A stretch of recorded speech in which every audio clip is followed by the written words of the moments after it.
I think we're a little bit fangirling as well. I'm definitely fangirling Coco, like, so Me too. I'm sorry if it's a bit cringe. Really? Yeah. I find that so weird. I'm just normal.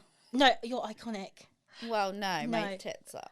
No, but you're so funny as well. Oh, thank you. Yeah. Yeah, we're like proper fangirls, and we were in a team meeting the other day, and we were talking about the podcast, weren't we? Yeah. And one of like Molly's colleagues on her side of the team, because we're like split across a county, we're like, don't fangirl too much, Molly. Yeah. Because I feel like they all know we're just a bit like, oh my gosh. Yeah, sorry. That's probably so cringe. You're probably like, No, oh my God, love these it. girls. Keep it coming. Okay. Are you a psychologist, Molly? No, I'm not. Are you, Amy? I wish. Just a disclaimer that we are not clinical psychologists or doctors, so we can't give any clinical advice. And if you're struggling with anything that we talk about in this episode, we encourage you to seek professional help and support from your loved ones. Bad. And our first episode, we've got Coco Lodge here, so thank you so much for coming. And if you want to introduce yourself a little bit. Hi, Coco. I'm known for my boobs being sucked on Love Island. Joking, you don't have to put that in, but also true. That's so funny. Oh my God. But I know we're here today to talk about obviously your eating disorder kind of journey and your recovery. So thank you so much for kind of coming on today to talk about that. I guess kind of starting with the start of your journey, really. So if you could kind of talk about what happened when you were younger and kind of where it all started for you, if you're able to.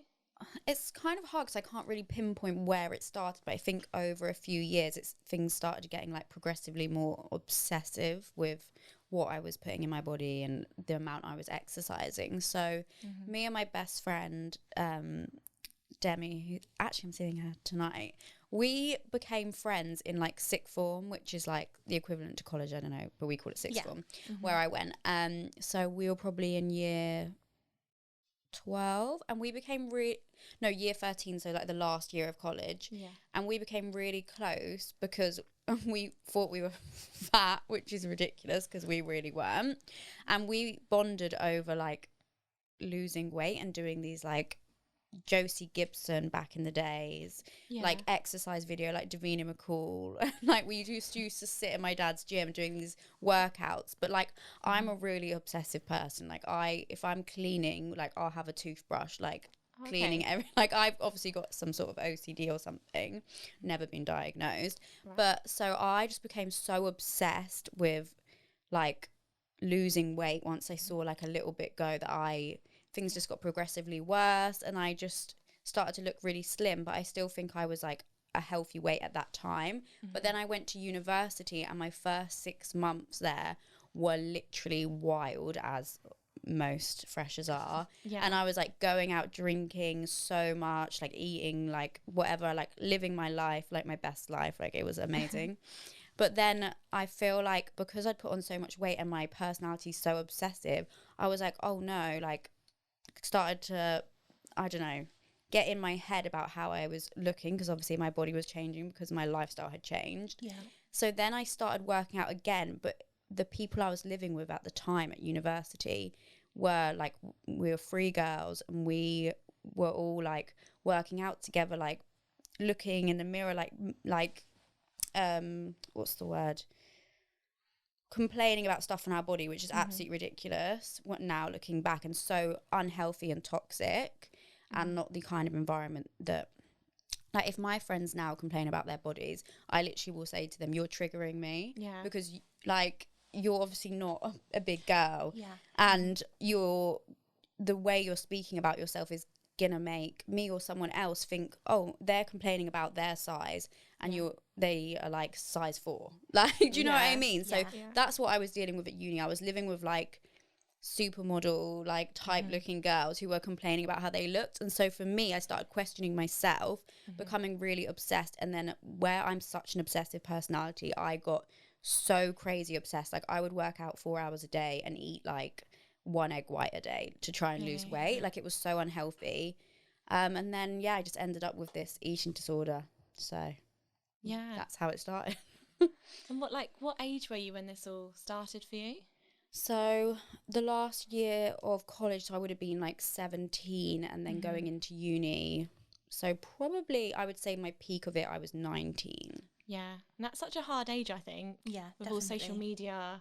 Yeah, and social media was different then because obviously it just kind of, Instagram had only just kind of come around. Yeah. So it was really different. And also, like, the way perception towards, like, body shapes and stuff that are, I don't want to say trendy because bodies are not a trend, but back then, like, it was different to what it is now. And now I think girls aspire to be curvier and have booty. But, like, back then, that wasn't a thing. So it was, like, different back then what you'd see on social media to now. But everything you see now is just most likely face edited or so you still shouldn't compare. But back then, like, I was just comparing myself to skinny models on Instagram, and Instagram was so different back then. Like, you didn't have stories. Like, it was literally just static photos of like, it was very weird. Like, when I look back at my old posts, I used to post just like a picture of a protein shake. Like, oh, really? Yeah. Yeah, no, definitely. I think it's hard, isn't it, when you think back to that time, because when you're immersed in that experience of like going online, everyone's like skinny, and you know, you think to yourself, this is how I need to be. Yeah. It's like, how do you place yourself out of that? And I think that's really hard. It's so hard. Even now, like, I like, a lot of my friends are like, just the way they are built is like greyhound breed, you know. So I sometimes sit and compare myself to that, but obviously I'm like 5'2", like I'm not 6 foot like they are. And I think you just have to find like love yourself and not compare. And I find that part really hard. Like, even when I was on the show, like on Love Island, like comparing yourself to the other girls because you're in that environment is so, like, it's just, it just happens. So I would like compare myself and be like, oh my god, like they look amazing, and then start to think, oh, I look horrible, whatever, you know. But obviously everyone's probably having the same thoughts in their head, you just don't see that. Like, my friends who are like slim and tall, like, they're like, oh, I want a bum, like, do you know what I mean? They're like, oh, I wish I had a bum. Like, it was like, everyone compares, but you never like really say it out loud. Unique. But I guess in Love Island, some of that is based on looks, isn't it, a little bit, like some of the challenges. So I wonder if those kind of I mean, I wasn't in there for any of the challenges, which, well, actually there was a few. Like, the challenge in Casa Amor, the boys like would have to kiss who they fancied the most, but we didn't really play it seriously because we just wanted to win, so you just kiss whoever's ever closest. But like, I think when I think and like look at the whole cast, I think even the producers, I think sometimes choose looks over personality on how they place people and where they place them. Yeah. Oh, really? Which is obviously not like, they would have like the most beautiful girls go in who have not the personality for TV, because it's all based on looks. And that's where it should change. And everyone's like, oh, they show such good diversity with like shapes and stuff, but if you really look at it, everyone kind of looks quite the same. similar. Yeah. Oh wow. No, definitely. And how did you feel being like a Casa Amor girl? Did you know you were going to be that kind of role, or? So no, you only find out but I found out the day I flew out. Oh, okay. That I would be Casa, and I got called to fly out the night before I flew. Oh, really? wow. So I literally had about like 6 hours to prepare everything. Oh my gosh. Yeah, and I got the call. I was staying at this guy's house who I was seeing. Oh no. Oh no. And I was Sorry, like, mate. anyway, I gotta go. You might see me on TV. Yeah, I was like, see you later. Oh my god. Oh, what did he wow. think? Did you tell him, or did you just... Yeah, no, I told him. Oh, yeah. dear. Fair enough. That's so last minute. Sorry, I'm like, oh my gosh, like that's no time whatsoever to like pack. Gosh, I'm going on holiday next week, and I feel like I need to pack tomorrow. See, I was packed because you never knew when I was flying out. So they were like, and my management, I signed with management before I went in, so they had sent me like loads of clothes from different brands to bring. So I just put all of those clothes in a suitcase, like ready. So I was actually packed. The only thing is I had to I had my dog with me, so I had to sort him out, and I was like panicking about that, but it was fine. Oh, is that your dog that you posted on your Instagram recently? Yeah, probably. I hardly post him on my main feed. I'm normally like close friends, because I don't know who follows me, and I don't want to like open my dog up. You to might get meet some people. weird girls that invite you to a podcast, you know. Well, that's fine. I don't know. I just like Yeah. keeping my dog private. But I do post Yeah. him sometimes. I love him. He's my baby. What type of dog Wait, have I you was got? actually going to try and bring him, but then I was like, you'll make too much. Gosh.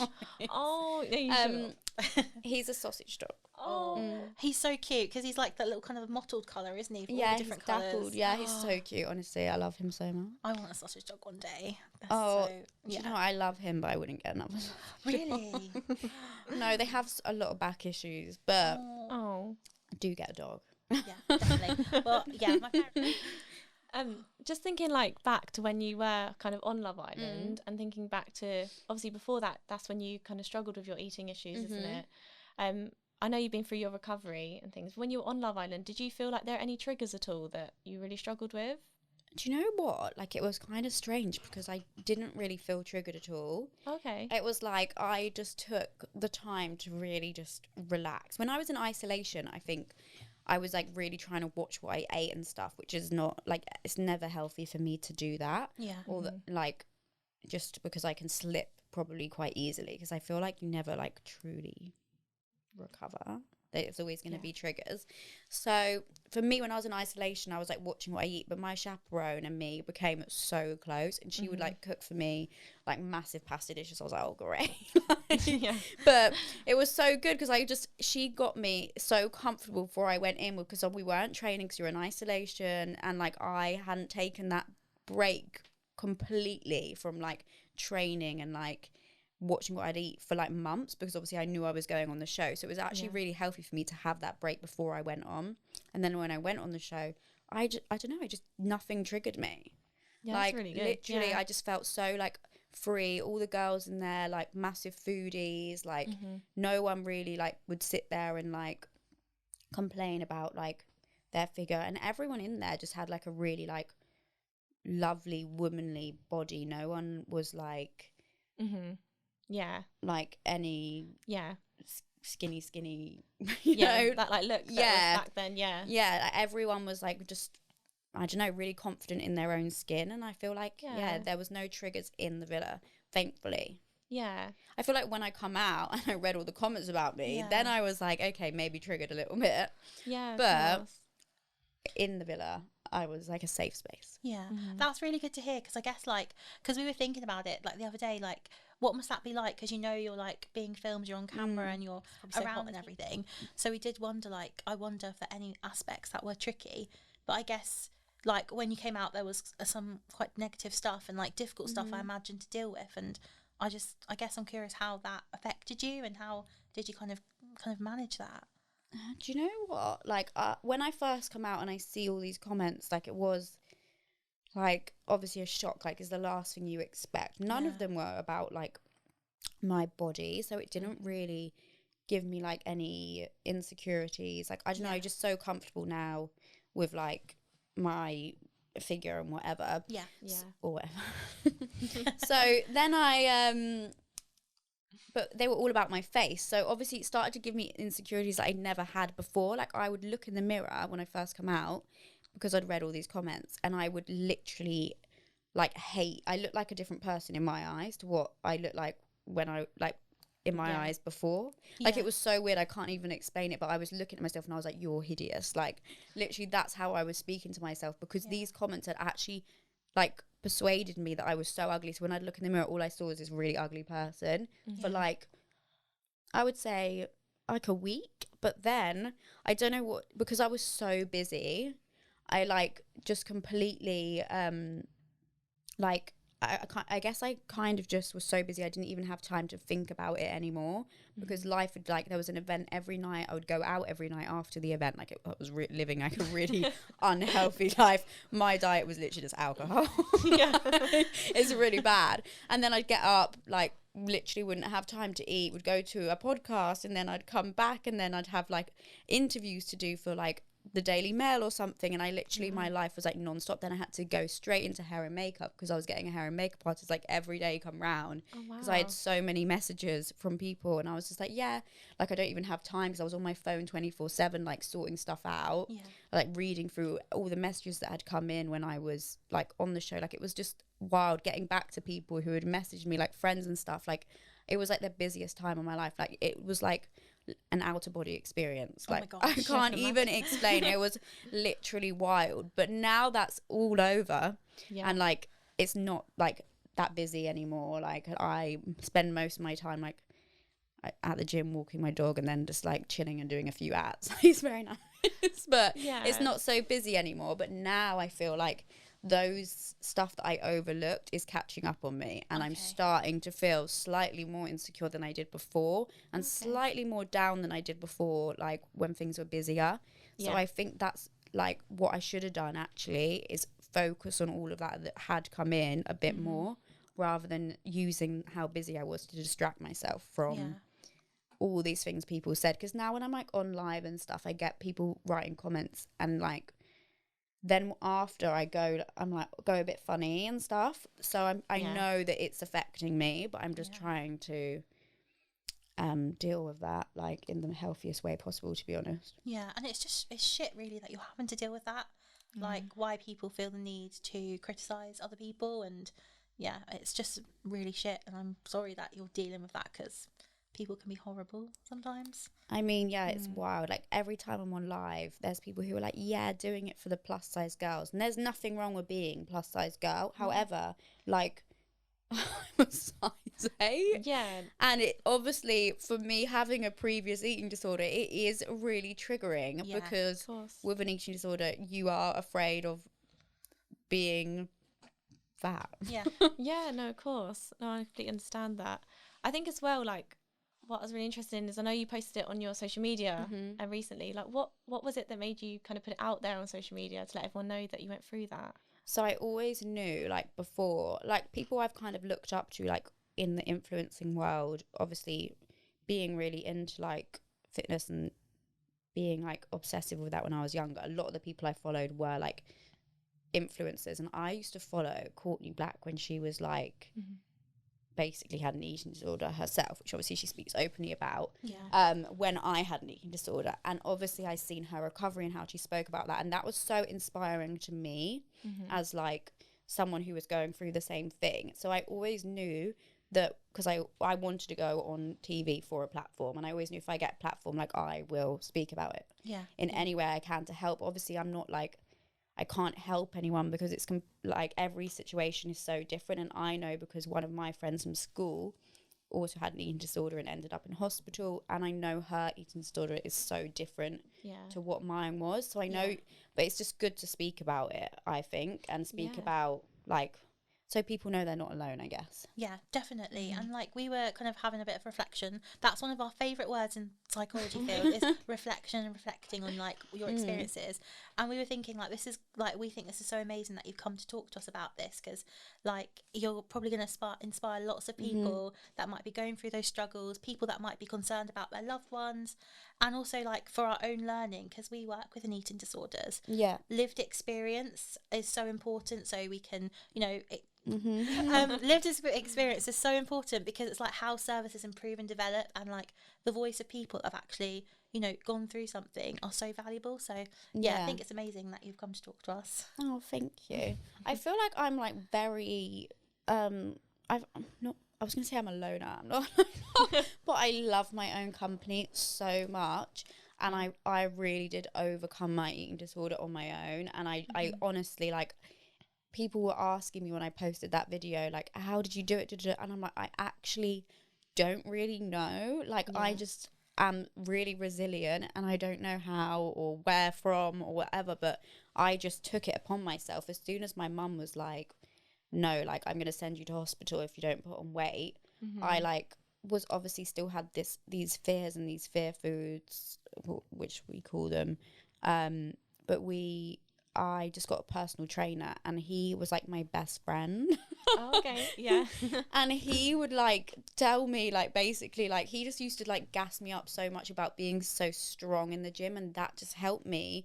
Like, I switched my like concern with one training and stuff to be slimmer to training and stuff to be strong, and that's where it started to be a flip for me. But obviously I think I got the word wrong in my video, because it wasn't, I think it's orthorexia I don't know if it's an actual medical term, but it's where like it kind of switched from me wanting to be like super super skinny to me just being super obsessive about what I put in my body and stuff. And I think I seen Courtney Black say that was a word for it, so I looked it up and it's on Google, but Google.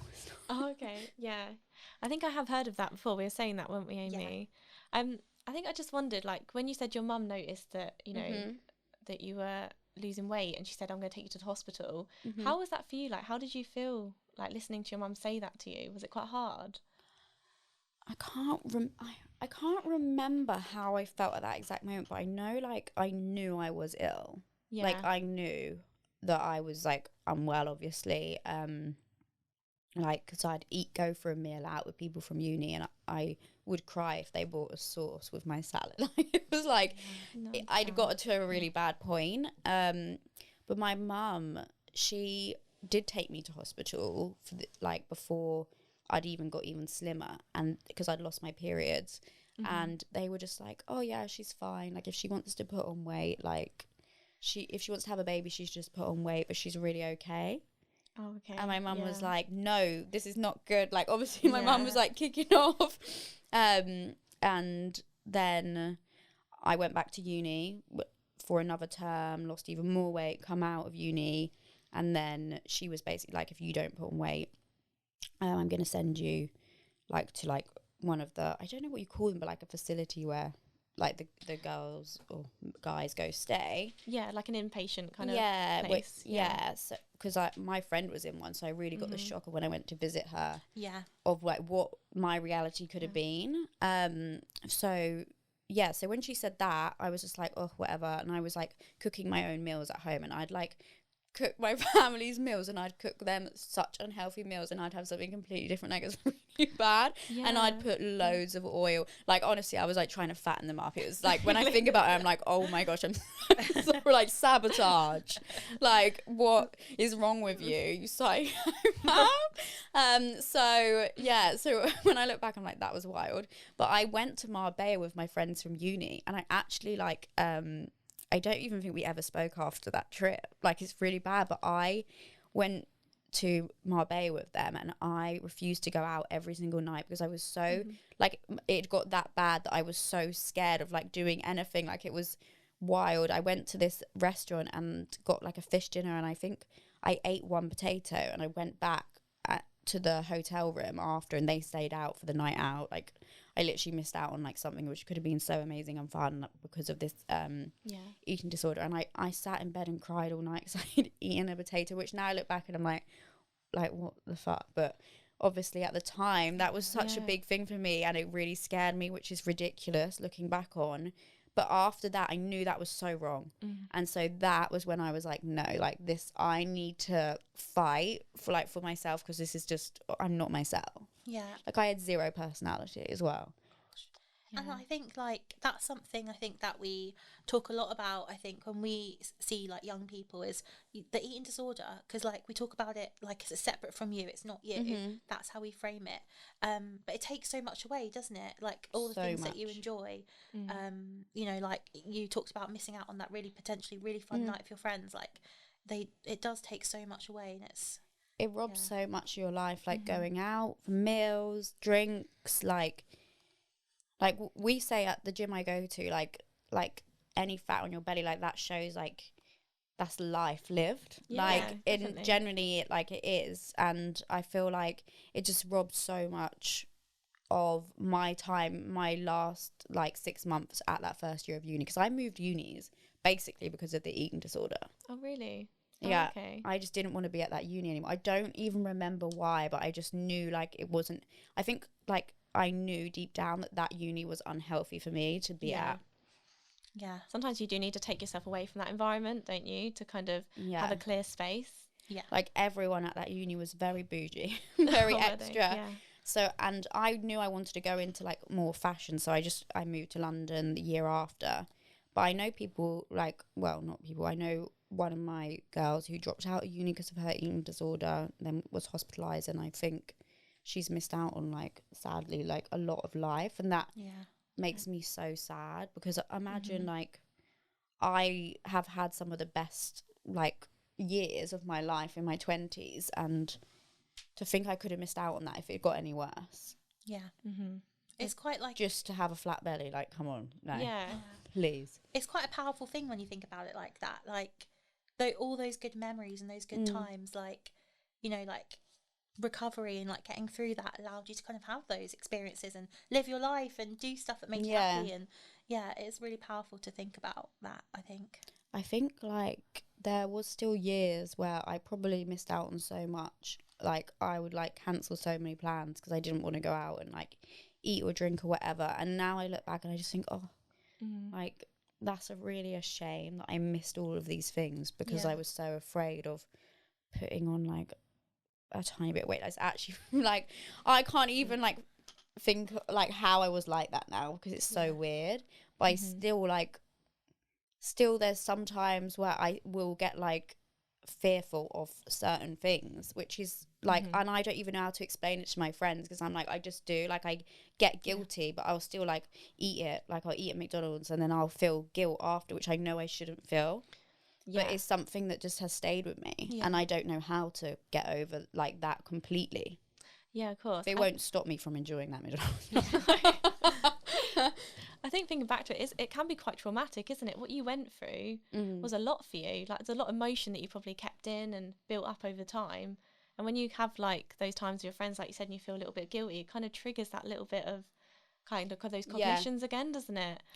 And even though it might not turn into like the full-blown thing that you went through beforehand, it's still that little thought there. Yeah, I still think like, why do I have to feel like that? Yeah. Like, because I can see like my friends aren't feeling like that in the same situation. They don't give a fuck. Like, do you know what I mean? So I'm like, why do I feel like this? Like, in one aspect, I'm like, it's kind of like I live a very healthy lifestyle because of that. And obviously, like, compared to like a lot of my friends, my lifestyle's a lot healthier. I don't ever smoke or do anything like that. Like, I live a very like healthy life. I'm always training in the gym and stuff like that, and that is good because that has actually forced me to be like that. However, because it's like a matter of control for me, I guess. However, like, I just think like, why can't I just live life like and not care at all? Because I do still get those triggers. I think a lot of young people that I've seen so far since working in the service, there's one thing they say to me, like, I just want to be like my friends. Yeah. Like, why am I different? When is it going to get better for me? And it's so hard to answer those questions. I think it like will always, like, on my, like, mine's just always been here since then. And I don't feel like it will ever like fully go. Yeah. It's just a matter of like how I choose to control it and control those thoughts in my head, which like to be honest, like when I apply for Love Island, like you get asked questions by a psychologist. Like they ask you, have you ever had an eating disorder? I just straight up lied because I wanted to get on the show. I was like, yeah, never. Like, and there was some things they were saying and they were really like resonating with me. They were like, do you ever like pinch parts of your body that you don't like? And I was like, no, never. Like thinking in my head, like, yeah, all the time. Like, and I was like, oh gosh, like I'm literally lying through my teeth to get on here. Like, is this a good idea? But luckily, like, I don't know, I'm just quite strong to be able to deal with like that, the fact that I come out of it. But those triggers are still there, and I'm so shocked that on the show, like, I didn't get any of those triggers. I was like, I don't know what happened, but I proper chilled out. I was living my best life. I think all I ate in there was chocolate. Oh, like, because the catering was, like, not a vibe. Oh, no. That's not good. And their snack cupboard in that villa is insane. Like, they must spend thousands just on snacks. What type of snacks do you have in the villa, then? Literally name it, they'll have it. Really? Like, anything. And if they don't have it, you can just be like, oh, I want this. And they'll go get it. That's cool. They, like, had a whole drawer of, like, chocolate and, like, all types of chocolate. It was amazing. I need that in my house. No, it was so good. By the way, I'm just going to disclaimer, my eyes are watering from the lights. I'm not crying, just in case. But I was just oh my God, that's so cute. So so I'm really sorry, like, if it's running. That's okay. Yeah, it's just the lights. So are they really too bright? No, do you know what? I think it's since I put the eyeshadow on. I don't know if it's just like, nah, not today. But it's okay. It'll stop eventually. So I just thought I'd let you know in case you're staring like, what's going on? I didn't even notice how rude of me. No, not at all. I was gonna say that just reminded me. Amy said her eyes watered because I have eczema, so I struggle with eczema like quite a lot around my face and stuff. And when you kind of put about your eating disorder, like working in the team now, and like girls saying to me, you know, they compare themselves on social media. It's something like I've done in the past a lot. Like, because you see like girls with the perfect makeup, do you know what I mean? And when I was younger, I couldn't do the perfect makeup, and because, you know, having eczema, it goes all dry and horrible. So I feel like I know it's not the same, but I can kind of resonate in the same you compare. way. Comparing is so dangerous. It is like so in dangerous. every aspect, career, Definitely. like looks, whatever. Yeah. Like I find that whenever I'm comparing myself to like some of my closest friends who in my eyes I'm like, you're so beautiful, then speaking to them, they have like the exact same insecurities or like other insecurities. Like everyone has their own shit going on. Yeah, definitely. I'm probably being a bit cringe, so I do apologise, but like everyone has those things, but like it's difficult to take sometimes other people's positive opinions on board, I think, when you have that insecurity about things, which can be really tricky, I think. Yeah, definitely. I think one thing as well with the young people we've seen is they've got like a perfectionist kind of personality. I don't know if you kind of see that in yourself a little bit, but a lot of the young people, they're really like kind of want to do really well in exams. They're always revising, want to do well, and that always kind of comes along with the eating disorder. That's me. Would you say obsessive? So? Yeah, it's obsessive. That is me. I used to revise so much. I still did bad in my exams, and it's just because I'm just like kind of stupid. But like my mum always says, like, imagine you didn't try hard, because I did not stop revising for months, and I still like got really bad grades. No, not bad, but I got like really like not great grades. And my mum's like, imagine you didn't revise, like you were really fake. And I'm like, oh my god, I'm literally so thick. I all I did was revise. My friends probably opened the book once and got like A stars, and I was literally like getting C's.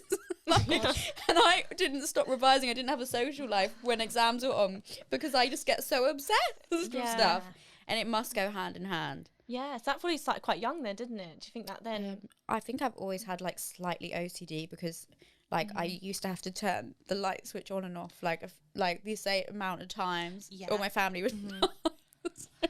We were actually talking about this earlier. I don't know why. It's so weird.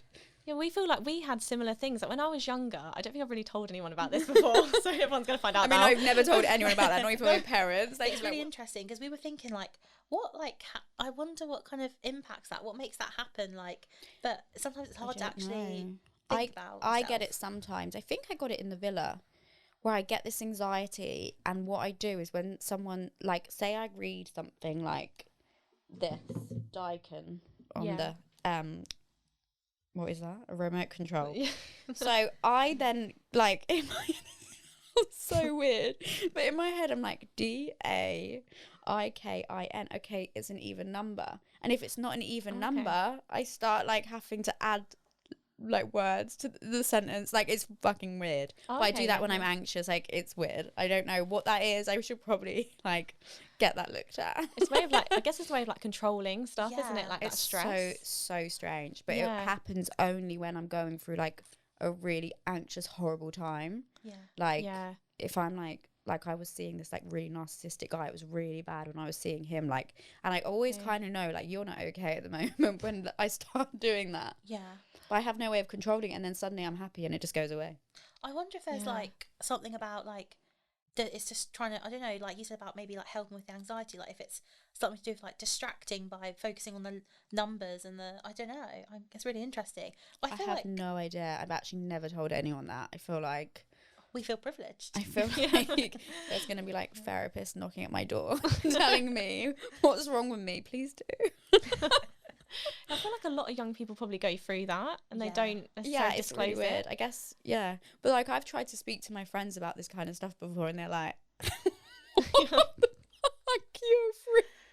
Because they're just so different to me, like so different. Like especially like the two girls I live with are so different. Like I'm so OCD, and they're so like, whatever. Like I'll get up when I want. I won't clean. I'll like turn up late to places. Like we're so different people. So when I talk to them, they're like, no, can't relate. I cannot relate with you at all. And I'm like, counting letters.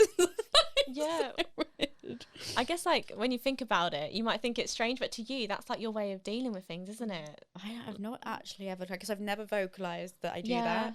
So like is it your first time kind of like processing that's kind of what you went through? Well, no, I get it now all the time. It's really weird, and I don't know why.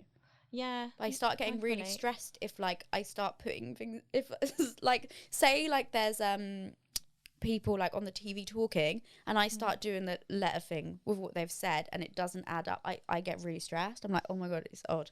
It's an odd number. Like, it's so weird. No, I don't think you're weird at all. I think it's only sometimes. I haven't had it in probably since I come out of the villa. Yeah, no, of course. Do you think all that stress kind of coming out of the villa, that might have triggered it more, or do you think you kind of always had it and it's every now and again when you feel anxious? If it was when I come out the villa I got it last time, or like when I was in the villa. I can't remember. I feel like I just spoke to myself in the villa because I had no friends. Do you feel like almost, because you obviously get all these followers on Instagram, does it ever seem quite a lot? Like it's quite overwhelming, or are you quite used to it now, would you say? Not, well, at first I think overwhelming, like when you go out in public. Like I still get it now. Yeah. But like when I first come out and I went to a festival in the summer and I was just like vibing like in the crowds, and like it was like a lot. Oh, okay. Like, and I didn't expect it to be like that. Yeah. And I was like, oh, good thing like I don't do anything naughty because I'd be screwed. You know what I mean? Like it's good I'm a good girl for this environment. Yeah. So like everyone was just like filming you, like literally just without telling you. Like it was crazy when you first come out. People just take like I see this TikTok and it was like Coco Lodge giving evils to everyone in the airport, and they'd like filmed me the whole like flight and like getting off and getting on the coach to take me to the airport, and like I just look really grumpy because I'm on my own, and they're like, she's giving evils to everyone. I was like, no, and all the comments are like, what a bitch. I'm like, no, I was oh my god just on my own. But if you'd been in the airport just smiling to yourself the whole way along, they'd have something to say about that, wouldn't they? And I see a guy at the airport as well who was filming me, different guy to the video as well, and I was like, are you filming me? And he was like, oh my god, I'm so sorry. How awkward. And I was like, no, it's fine, like it's fine. And then actually we got talking, and I did invite him and his friends to Ocean Beach with me and the girls. Did you? But fair enough. Yeah, because they were like, I can't afford it, and I was like, oh, please come with us. Like, that's nice of you. But so I feel like people just do it and they don't think about it because they don't put the face with an actual person until like they meet the person like in person. Then you're like, oh shit, this is a real human. Yeah, like not a TV character. Yeah, that is actually so true, because when you think about it, when people are nasty online, they just say it, don't they? But when you meet someone in person, they probably wouldn't say that, would they? Because that's actually like you said, a human. Like, I feel like no one's nasty in person. I've never had anyone say anything nasty to me in person, only online. But yeah, it's wild. I don't regret doing the show though. No. Was it good fun, would you say, overall? No. I hated the show. Oh no. Like, no. I feel like it could have been if like people in the villa were more welcoming. Yeah. Because they weren't, and like I will not sugarcoat that. Like they didn't make it the most pleasant experience for me as an individual. Everyone else looked like they had a great time, whatever. But for me, like it wasn't a great experience in there. But I've like come out and I've met people who weren't on the show, but I've met through the show who are like really close to me now. And like the gym I go to, they like sponsored me for a membership. And like I love that gym, and I've met so many people there, and like there's just certain things that have come from it which I'm really thankful for. Yeah. So I don't regret it, but it wasn't also like this amazing experience, because for me it wasn't. No, I can understand. There was kind of a lot that kind of went on, wasn't there, when you were on there? There's a lot that went, well, that stuff doesn't bother me. Like actually, like the people who are involved in that drama, like they're actually like my like favorite people from the show. Like they just to me are so genuine, and like I have a lot of respect for them. Yeah. But it's just more just like how I was treated by some of the other people in there. And then actually when I first come out, I was like sugarcoating it in a lot of podcasts. But then when like now time's like gone over, when I actually think about it, I'm like, why weren't you welcoming just because I come in late? Like to me, it just seems a little bit like, whatever, like pathetic, I guess. Yeah. So I'm just like, oh gosh, like I'm actually like just like when I think about back to that experience, I'm like, my experience, once in a lifetime experience. I only ever walked into that villa once. Yeah. And it was, a lot of it was robbed. Yeah. Yeah, of course. No, you didn't get to have that experience properly, did you? Because you want those people to support you around you. You want to make friends, and you want to like have fun in there, and like not walk up to every conversation. I'd try and like go walk into, like, because it's like very lonely in there when you're on alone. Oh, private chat, sorry, like that happened like every second. Like, it just wasn't a fun experience. Like, I just wanted to leave the whole time I was in there, and now I look back and I'm like, oh, it's so sad that I wanted to leave, because actually, like, it would be so fucking fun to go in again. However, like, just when I was in there, just no one wanted to get to know me on like a personal level. So it is what it is. But anyway, good stuff has come from it. Yeah, no, exactly. You seem to be doing really well now. I mean, I'm not really. No? No?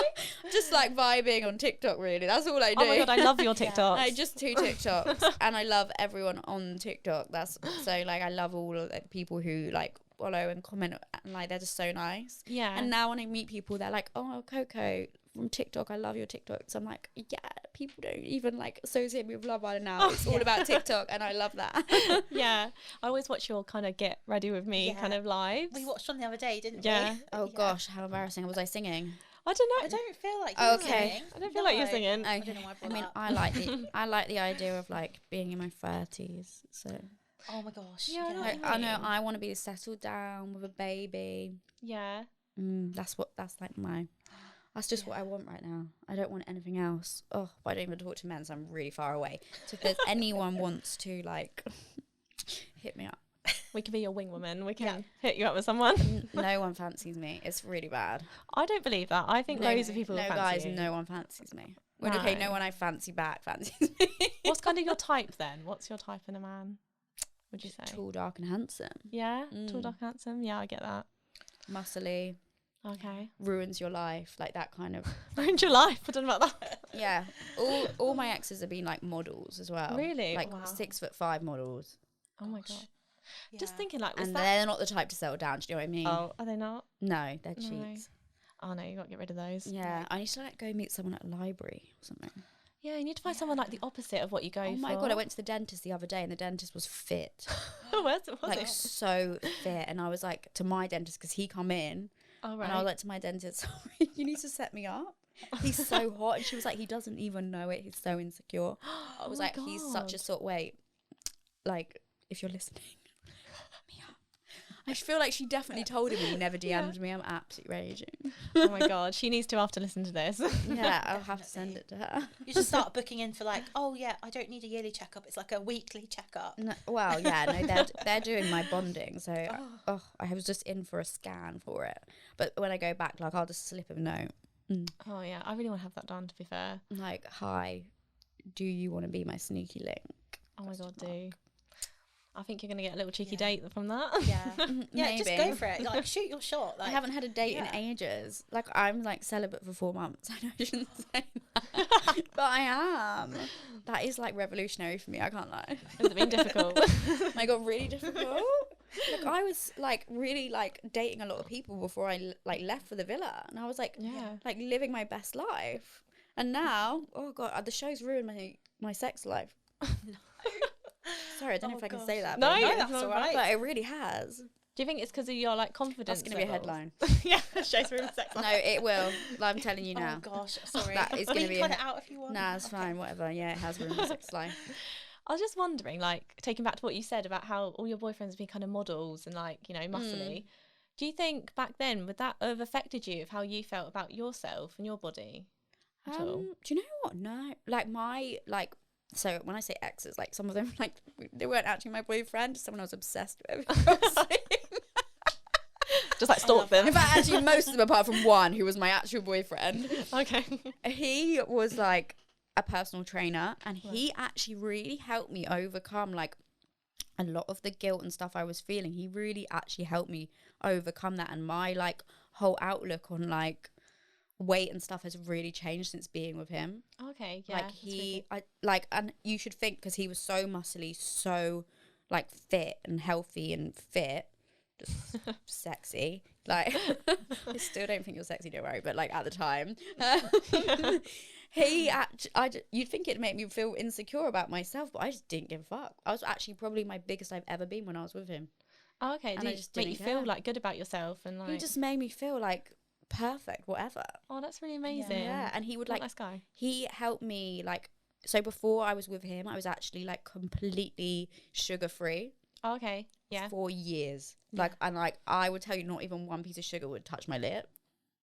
Yeah, he like just helped me like have like no fear about food. It was so weird. I think just having someone who like just loved me so much, I'd never had that before. And it really just made me realize like it's so much more about like the inside than what my outside looks like because he fell just because I'm jokes, to be honest. He fell for me because I'm funny. No, I'm sure he loves you for like who you are, and that's what like he made you feel like. Yeah, he made me feel like it really didn't matter. Like, like I actually broke up with him, so. Oh, I'm sorry.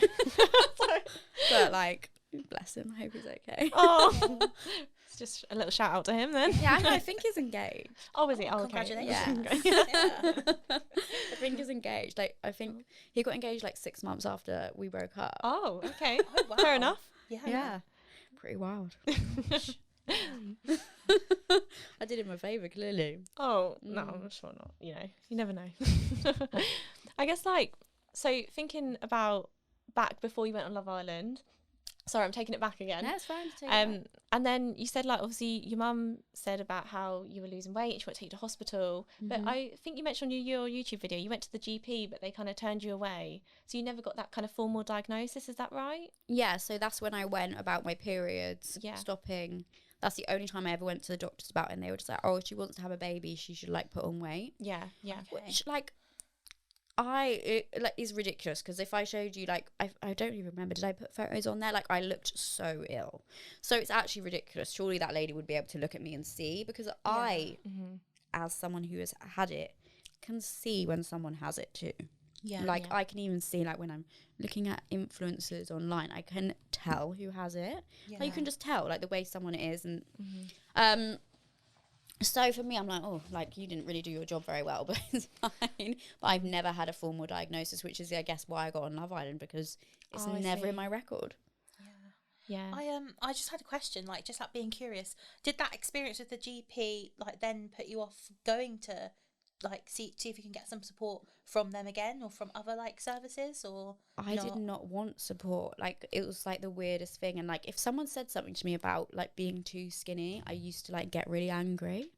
Because I remember one of my friends from home tried to speak to me about it, and I was like, just cut her off. Like, basically just was like ignoring her. Basically, because I was like, oh, fuck off, like, don't like who are you to say that? Do you know what I mean? So, and my mum used to be like, you look, I remember I got ready for Ascot races, which is like this race thing. And I was so like tiny, obviously. And my mum was like, you look vile. You look horrible. And I was like, oh, like, she was so bluntly like honest, but she was just trying to get through to me, I think. But like, actually what really helped me was like my friends who like didn't actually say anything about it. Like, my best friend Demi's coming later, she just like, I think her mum used to have an eating disorder, she just kind of knew how to handle it a bit better. So she would just like be there with me and like support me, and like and she never mentioned anything about me being too skinny or whatever, but we'd obviously go out and have fun together, and we'd train together and stuff. And she actually, I think that kind of helped me, just having someone who wasn't like saying it but was clearly there trying to support me and having meals with me and stuff. Do you know what I mean? Like, it's like silent support. I guess it's like taking that focus off of how you were looking physically, and also off the food, then that way. Whereas I think my one of my sisters, she works with like kids, and I think her job at one point was actually to like go with like have meals with this girl who had an eating disorder, to like help her, like, I guess, eat. But I liked being with my friend Demi, because she didn't judge if, like, I don't know, if I felt some type of way after the meal, she would like sit with me. I don't know, she's my best friend. That's really nice. that's so lovely. I guess she understood it more because of her mum, I guess. Yeah, no, definitely. To put it into word. But I think my friends who were like, so I had like friends who would always tell me that I would never have a flat stomach, because I mean, now I get what they mean, because obviously where my stomach is bigger is where like my womb is, and I don't have hips, so like there's slightly obviously lower belly, like we all have it. So, but I have friends who would tell me like, I will never lose it, whatever, who were like stick thin, and to me I was just kind of like, then when I lost weight and they were like, you're too skinny, I was just like, oh, fuck you off. Do you know what I mean? Like, yeah. who are you to talk? You look like a stick. Like, do you know what I mean? So I was like, I know I'm unhealthy, but actually just leave me alone. Whereas my friends who were like more like similar shape to me were like, I could confide in more about how I felt, because I kind of felt like they didn't really understand as much, because you were born perfect. Yeah. Well, no one's perfect, but you know what I mean? In my eyes, that's what I aspire to look like. Yeah, of course. Did you feel more comfortable with them, like talking to them at that time? Is that how you felt? Just more comfortable with like my best friend. I've always been more comfortable talking to her. Like, we still speak about it now. Okay. Like certain things and how we feel about that kind of thing. Because and that's when I started losing weight with all those years ago. So we kind of like, and if she's like, she was on a diet for her wedding, she was losing weight, whatever. And like, we always say, we feel like our habits with food when we were younger have like carried us through now. And we have like, I have a problem with my stomach because of like, I think when I was underweight. So I think like we will confide in that, and we always like sit and we're like, oh my God, like we used to sit and do like these wild diets together, and now we look back and we're like, oh my God, it's so unhealthy. How we used to like be like, yeah, have like just a protein shake for lunch, like it's so bad. And now we reflect on that, and it just shows how it's the growth for me. Yeah, definitely. I was going to ask as well, because I don't, you might not want to talk about this, but do you suffer with like IBS as well, symptoms? Yeah. So that's something that I suffer with, and I find I make a joke to say that I can eat like a leaf and I'm really bloated. Like, it just happens to me. For me, it's not like so much the blow. I just get a really poorly stomach. Oh, okay. Like even today, I have a really bad stomach, like really poorly. Like, because it's because last night I went out drinking. Oh, okay. Fair enough. So I mean, obviously, like, even if I didn't have IBS, I'd probably have a bit of a rough stomach. It was my friend's birthday, and then like I went home like and literally with McDonald's, so it didn't really help my stomach issues today. But yeah, no, I think mine has been so bad. But basically, just before lockdown, I was having tests and stuff for like obviously why it was so bad, and like the doctor kept asking like, oh, have you ever like had anything wrong with your stomach? And I was just like, oh no, did you ever do anything with like laxatives? And in the back of my head, like I used to like take laxatives after meals when I felt like I ate too much. It's so ridiculous. Like that wouldn't even help. Like, do you know what I mean? No, like, I understand. Like, so I don't know what that my thought process was there, but I used to do that, and I think that's obviously where this has stemmed from. But they put it down to like a bacterial overgrowth in my bowel. Okay. Anyway, TMI. But I took antibiotics for that, and it got really good. But now it's starting to get bad again, so I'm not sure why. Yeah. I think I just wondered like if you ever did get bloat, like I guess that can sometimes trigger like, you know, feeling like that you're bigger than you are, if you know what I mean. I mean, we all get a bit bloated, don't we, after meals and stuff, but for me, not really the bloat, just more like the shitting. Like the feeling of it. Just like, a lot of pooing. Oh, fair enough. Like, really bad. Like, oh my God, it was so bad yesterday. I was on a walk with my dog, and I was literally having to run home, and I was texting my flatmate, like, genuinely have the messages, wait. I want to find them. It's actually so funny. I thought I was going to shit myself. Like, I feel like I've had situations like that. I was like, I'm going to poo myself on this walk. Like, I had that when we went travelling in Cambodia. Me and Johnny were running back to like a shack. So I was like gonna really poo myself. I'm literally about to poo myself running home, but it's coming out. Oh no! I sent her a selfie of me running.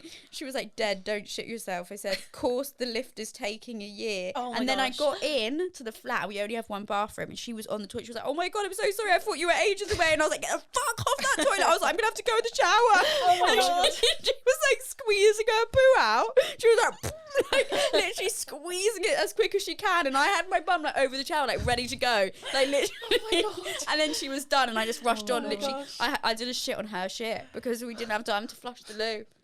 It was really bonding, and her poo stunk. I was like, oh no, I can't deal with that. I'm so bad. Because mine don't smell. They actually don't. Like, do they not? No. And I would be honest, because my farts smell, but the poo doesn't. I don't know why. It's so weird. Oh my God, how funny.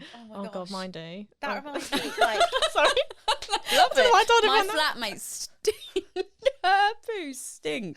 I'm like, what do you eat? Oh, Do you know what? I feel like when my boyfriend Joe hears this, he's going to be like, of course poo came up. Because I just like, I'm always like, oh, my tummy's been funny today or this and that.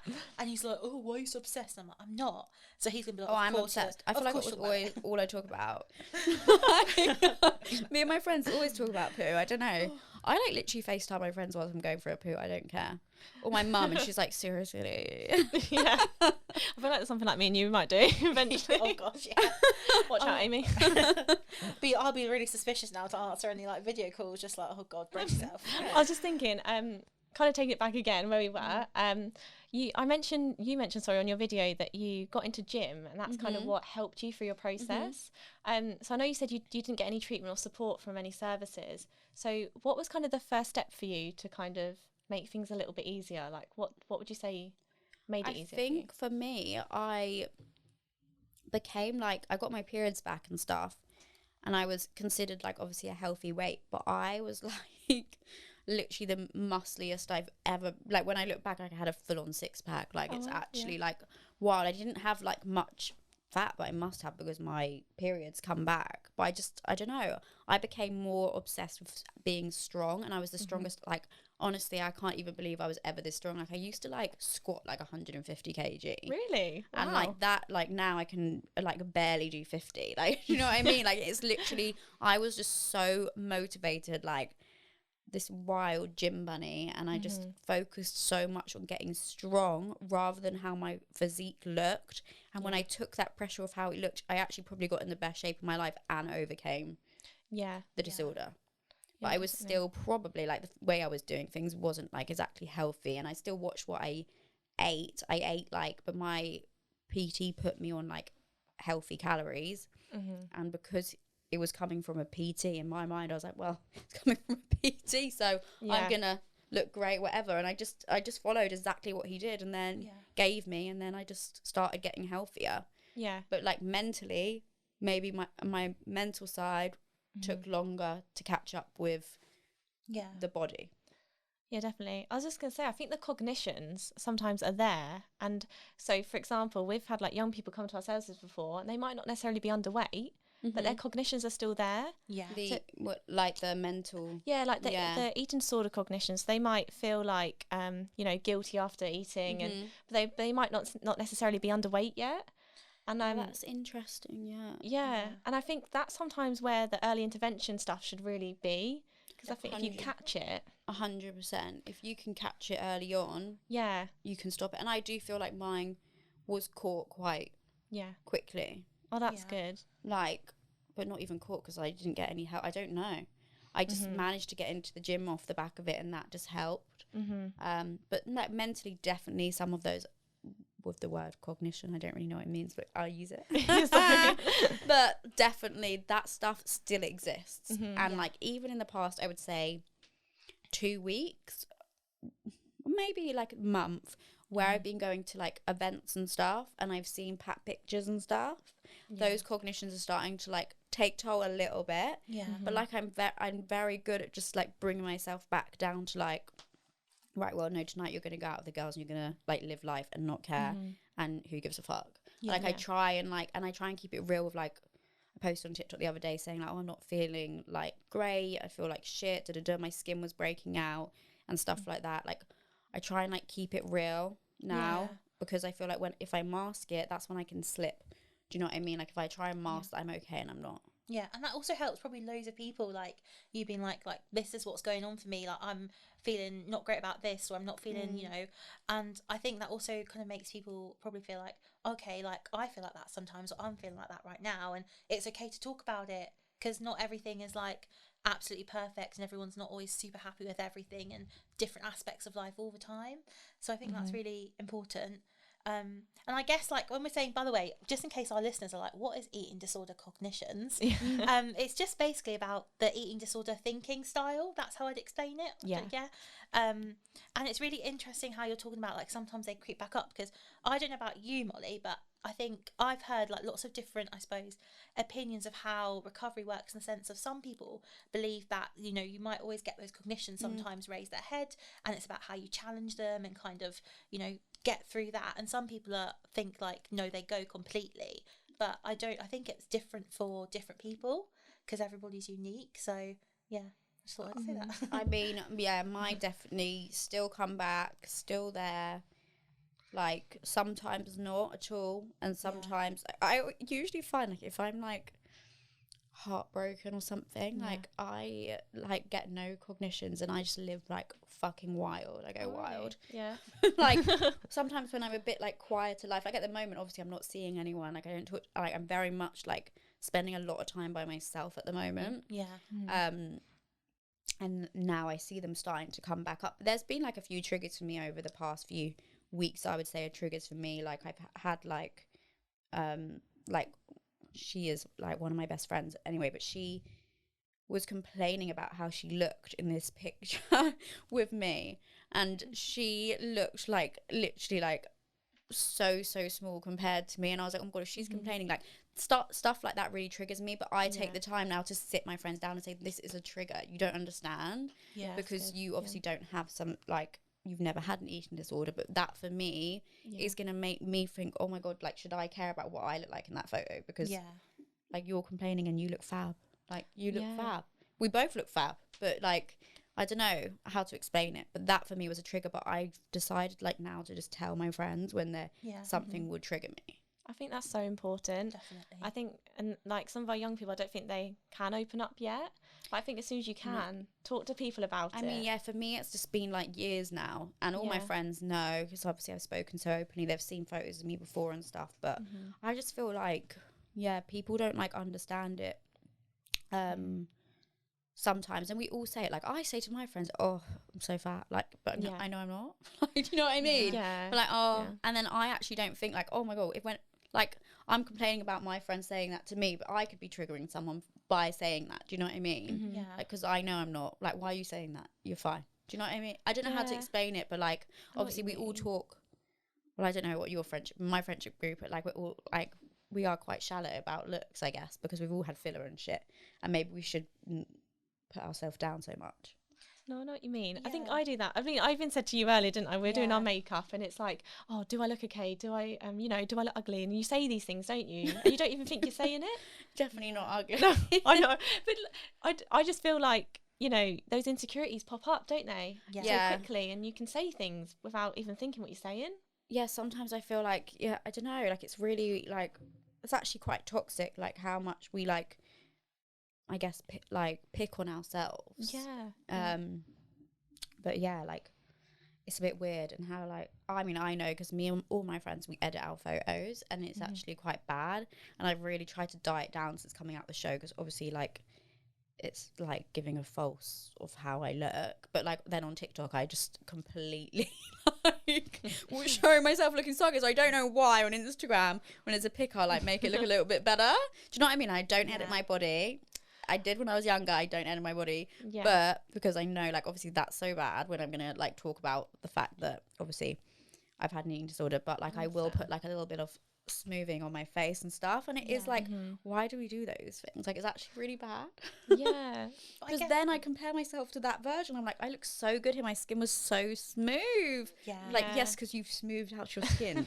It's so weird. Well, I guess like we were talking recently, I think at work, about like diet culture and how it gives us these kind of insecurities, doesn't it, of like, having to look a certain way, and your skin needs to be flawless, and your body needs to look a certain way, and your hair's got to look like this and everything like that. And it really, I think it impacts, like, diet culture can impact everybody, like in the sense of Molly talking about like insecure about your skin. I'm insecure about my stomach, to be honest. Like everyone has those insecurities, but I think like, and then when you have those cognitions as well, it's like, how do you escape that kind of diet culture of people need to look a certain way? That's a lot to deal with, I think. I don't know how to escape it. I don't know. You know what, sometimes I go on Getty Images and I like for like the skin texture, because I feel it, because I actually, it's kind of going, but my acne started to come back recently because I tried to come off the contraceptive pill, not because I want babies, just because I'm not having sex. Anyway, so then I started feeling really self-conscious about my skin, so I went on Getty Images and I just searched the Kardashians, and I just look at the pat pics because you can see their actual skin texture. Yeah. So I'm like, they have it too. Do you know what I mean? Because what we see on Instagram and compare ourselves to, and like that's the only show I watch on TV is the Kardashians, which just makes me sound so ridiculous. But I literally, it's the only show I ever like bother to watch. And like, so like I could compare my skin at the time of the acne to freaking Kim K, who I'm watching, who has this smoothing filter on the Kardashians. But then I search on Getty Images and I see her real skin texture, and it's so different. Yeah. So I feel like so just guys, just search me on Getty Images and you can see what I really look like. No. I feel like that's such a good idea though, like to actually, because obviously you don't know what people are kind of, you know, I think everyone probably sometimes filters stuff or adds stuff to things or has in the past. So that's, I've never thought of that before, like doing that. So yeah. I mean, so that's what I actually did the other week, because I felt like my skin, I was like, oh, I just want to look at her skin. I think you've got perfect skin. Yeah. Oh my God, I'd love to have your skin. I think from someone who suffers from like, do you know what I mean? Like eczema and acne and stuff. I always look at other people's skin, and that's something I've had to actually stop myself from doing, is comparing myself. Oh, that's so interesting. Yeah, like to people's skin. I'm sorry, like I feel like no one really knows this about me and I'm just telling everyone. But I think that's something that I've found really difficult. So I kind of understand from like an eating disorder perspective, comparing bodies. Like I feel like I'm someone that just compares skin all the time. And it's hard. I mean, to get out of that habit almost. I definitely used to like stare at people's bodies when I had an eating disorder, I think, and like compare myself. But now, like, I don't know why. I see like in the gym, I can see someone with a fucking amazing figure, and I'll be like, fuck, I wish my figure was like that. Do you know what I mean? Like, not how slim they are or how like whatever, but the actual shape of someone's body. Me and my friend were talking yesterday about like, because I was like, oh, I'm starting to get like a few, like, I call them triggers, but you call them cognitions, where I'm starting to feel like a little bit guiltier about like, I mean, I have been going quite wild since the show, but about like certain things that I'm like eating and stuff, I'm starting to feel the guilt, and I haven't felt that in ages, so it's like a bit annoying. And she was like, no, I get it, babe, because I feel guilt if I don't eat enough, because I think my bum's gonna get small. And I'm like, it does kind of like, there's both ways. The same with like some people don't want to be like as slim as they are, and they struggle to put on weight. Like, you get it all types of ways. Yeah, that's really true. Like, no matter what that trend is, it's not helpful or healthy or achievable for everyone. Yeah, that's so true. I mean, it's a bit wild. Do you feel like going to the gym, and is that kind of, do you think, helping you with everything of like with having an eating disorder? You said the gym obviously helped you. Do you think that as you're keeping going to the gym each time, do you think that's kind of stopping you from going back to where you were in a way? I think it's like maybe a way of like controlling. Yeah. I think, but also like I kind of taken more of like what's the word, like, I don't really like feel guilty if I miss the gym or anything, because I've just learnt so much about nutrition. I'm actually doing a PT course. Oh yes, amazing. Like that I started 3 years ago. Oh, did you? There's been a pandemic. Like, I fully need to get my head down because I've paid, so I really should do the qualification. But like, I just know so much about training and stuff now that I feel like it's less about that. I just really enjoy training, and I like really enjoy seeing results. But I started going to these classes. I need to switch it up because I've been training the same for years, so your results stop after a while. But anyway, that's a story for another day. That's really cool. Is that kind of what you want to kind of end up doing in the next few months or year? I don't know how long it will take, but I honestly don't know what I want to do. Just like, I just want to be a foster mum. That's all I want to do. Oh really? Yeah. Oh, that's really nice. We'll see. And I just want loads of dogs. Oh, I thought maybe if I go to like those training classes. But you both in relationships? Yeah. I think I don't know how long I've been with them. Single. Yeah, but I feel like we need to help you, set you up with the dentist. Yeah, that needs to be the mission. No, I don't actually want him. Like, okay, sorry. I don't really know what I want. No, you haven't found what you want yet. Yeah. No, I am speaking to a few people. Well, that's a lie. I am speaking to a few, but can't spill the tea. Early days. Just thinking like near the end of your kind of journey in a way, in your recovery. Is there anything else that kind of you'd say helped you that you can think of, or like what kind of, is there any type of thing that you could say to advise to other young people that you think could potentially help them, like talking to people, or? It's so weird because I don't really know how looking back, like when I did that video for my YouTube, I was like, honestly, I don't know how I overcame it. Like, I don't know. Like, you guys probably know more than me, or like what the mental, like what goes on more like in the brain and like triggers and stuff. Like, because I don't really know what the triggers are and why suddenly I just will feel guilty or whatever. But I think just for me, it was just like focusing on like moving it from being obsessed with being skinny to like I just moved over to like more of an obsession with being like fit and healthy. And like I was pescatarian for like years, and then I started eating meat, and like I feel like then everything started. I know loads of people will be like, oh, vegan life, but I feel like all my hair and stuff started getting really healthy when I started like eating more like balanced meals and having meat, fish, vegetarian dishes, like just not really like thinking too much about what I put into my body, but it's all like very like healthy, nutritious vitamins. So you start to see like the benefits of what it's like to eat those. Because when I was not eating so much, like my skin was like really dull, my hair was really thin, and I have really thick hair. Like I was born with like a full head of hair, and it went so thin. Like it's not just about like your like skinny, like being skinny, like it actually affects like everything. And like you get like hair on your face and all sorts. I think that's really important, like thing to kind of talk about as well, because I don't think for some people they might know about that your periods can stop, but actually, you know, like the hair loss, the hair growth, the like skin that can be quite like dry and sometimes can go dull. Like it's so many things that it affects. Like feeling cold all the time. I don't know if you felt oh my god, I felt so cold for years, and like dizzy and things like that, and like I mean, I say it because I say it to some of my friends because they are like, I don't think they've got eating disorders. I think I'd be able to like really spot it. But they like just are underweight for whatever reason. I guess their lifestyles made them that. And I said to one of my friends recently, like, this is why you've got a furry face. It's like not being rude, but your face has got furry. Because you and she was like, I'm really cold all the time. I was like, you just need to eat more and put on weight, because you don't think about like, people just think about how their body looks. You're not thinking about how it affects you. And my mum used to say that to me, like, oh, you're going to be damaging your inside, da-da-da-da-da. But at the time, I didn't even notice, apart from the fact, obviously, my period stopped. And, like, luckily, I got it back. But, you know, you don't want to cause any fertility issues if you want kids in the future. Yeah, it must have been kind of quite scary to, like, think that your periods had stopped, not knowing kind of what's going on. I can't remember how long they were gone for, but I know it was, like, because it took a while to get them back as well, like, a while. So maybe like a year and a half. They were gone a while. It's crazy how like it can impact the body. You just don't think about it, do you, at all? And it can affect your bones as well. Like that's something it can, like when you're younger or when you're going through it, you might not kind of realise the impact it can have on that later in life.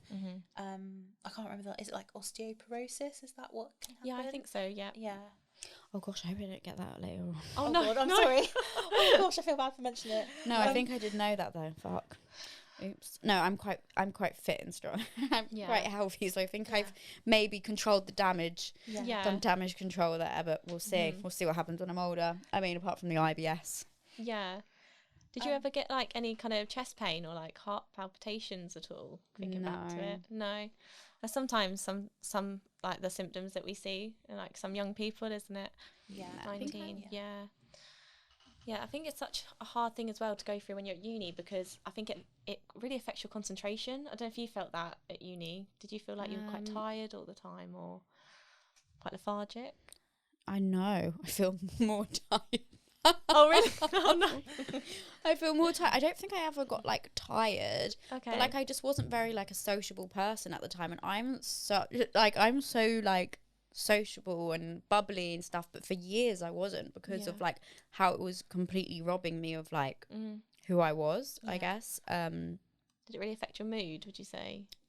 Yeah, I would say I was like grumpy a lot with a lot of people around me as well, but just like I preferred being on my own, and I still really like my own company, and like to be honest, I like way prefer my own company. I'm just really comfortable on my own, but like I literally just never wanted to see anyone, and like I think back and I'm like, that's so sad that I just was a completely different person back then to what like I am now. Yeah. But I wasn't who I was. Obviously I was meant to be like this because this is my personality, but then like my whole mind was always on what's my next meal gonna be, like what's my next workout gonna be, oh I need to go to the gym for 5 hours, like literally just like ridiculous thoughts in my head all the time. Just feel like it kind of consumed your life in a way. So like consume my life, so much. Even like holidays, I used to never go on holiday and not work out. Like I bought fitness equipment. We had a villa in France, and I bought like loads of fitness equipment for the villa, and like just go on holiday for a week and not work out, like you freak, like like do you know what I mean? Like why do you need to work out on holiday every day? Like now if I work out on holiday, which I do, I'll go to Thailand, I'll do a boxing camp. It's because that's actually what I enjoy to do, not because I want to do that to like compensate for the fact that I'm going to eat on holiday. And you're eating all the food that you need to, like, you know, keep yourself going when you're doing that now. One thing I wanted to kind of ask, it kind of relates back to what Molly was asking about, like, advice, but I guess, like, that conversation with your mum, it sounds like that was quite, like, a kind of impactful thing to then kind of be like, okay, like, I don't think I'm well, I need to kind of, like, get in recovery. I actually, like, fully hated her at the time. Love you, House. But like our relationship was very rocky back then because she just kept telling me, whereas my dad would kind of like say it in a different way to my mum, but obviously my mum was very stressed, and there's like some of my siblings are crazy, so my mum's like really had it like really had it with some of them, so I think she was quite harsh on me, but I mean whatever they did, and I don't even know, but it clearly worked because I wasn't able to get myself out of that. I was just wondering, like, because I know, like, those conversations, I think, whether you're a parent or a loved one or a friend or whoever, with someone that you might be kind of concerned around their eating, like, is there anything that you think of that can be quite helpful when you're having those conversations? Because obviously it's a tricky thing to kind of broach, and, you know, people might not be open to hearing the concerns. I don't know, because I know, like, if anyone said it to me, I would just get angry. And I would just get annoyed, and I'd just be like, oh, you're annoying. But obviously, I just don't know. Like, a lot of people were messaging me saying, oh, my daughter's going through it. And I'm like, I don't know how you actually approach that person, because I know I would push anyone away who did. But I just, like, I think when I think back to it, I actually overcome the eating disorder just, like, myself, and just my personality and who I am is like, I'm just a very, like, I guess an overachiever, and I just set myself goals like every day, and I guess at that point my goal just went to I'm going to be really fit and strong rather than really skinny, and it's that like perfectionist kind of trait coming in, but in a different direction kind of and thing. I just managed to do it, and then I guess I started to become more like flex to be honest, more like less obsessed with what I was eating and fitness and stuff when I started to like see boys, which sounds ridiculous, and don't do anything for a guy. However, just when I started having more of a sex life, that's when I actually started to become more confident in my body, like, because you know, make you feel good. It makes you feel good, and you're like, I'm sexy regardless. So I don't know, when I started to have more of a sex life and like see guys and stuff, like I also realized I didn't want to be wearing like age 9 clothes because it's not very sexy. I want to be a woman rather than a girl. That's I think, and my mindset just completely changed, like, you know, I want something for the guy to hold on to. I completely understand that. I think it's so nice to think that, you know, you did have those people there for you at the time that helped you get through it. I mean, everyone, like, and even like with everything with the show, like my friends are so good. Well, like the majority of them anyway, like obviously there's people who I've been like, oh, I'm going to cut you off. I do agree with cutting off friends when you get older, to be honest. Anyone who shows like bad vibes. But like there are like the people who I would say in my life now are like so amazing. Definitely. Smaller circle, but tighter. Yeah, the people that bring not. I think like when we were talking about this earlier, I was saying about like how, you know, the people around you and your friends should like add something to your life. Like you should enjoy their company. They should be supportive, like in the difficult times, in the good times. You know, you should be able to have fun with them and kind of be able to connect with them and share stuff. And like if people are not kind of adding that kind of positive thing in your life, then you know it's not. There's no reason. Yeah. Bye, Felicia. But yeah, I'd like thank you obviously for so much for coming and talking to us today. I feel like I haven't like given anyone like some real advice, but I just don't know hard, like though. how. Yeah, I guess you guys probably know more than me about advice and stuff, but you can't give it. Yeah. So that's kind of what I just thought I'd bring that up just so to tell you a random fact. So like we can't give advice anyway because we're not qualified, but also like, talking to you is helping our learning I think so much as well, and going to help lots of people I think. Well, to kind of, well, I guess like I don't know. I can't like give advice because I don't know how I overcome it. But like, just I guess I'm just a very obsessive person, and I just switched my obsession, which is still like I was speaking to my friend about that, and that's not even like a very healthy way to do it, to go from one obsession to the next. But it did help me not die. So. Yeah. I guess we all have our different ways of dealing with things, don't we? And like I think you said this in your video yourself, you said every eating disorder presents differently. Yeah, it does, yeah. So you can't say, oh, you know, if you have an eating disorder, this is the way you get better. Because also there's so many other eating disorders, binging, bulimia. Yeah, we're actually working on like a binge eating treatment thing in our service at the moment, which is quite exciting. Yeah, there's so many different ones, whereas for me, I just like used to eat very little and train a lot.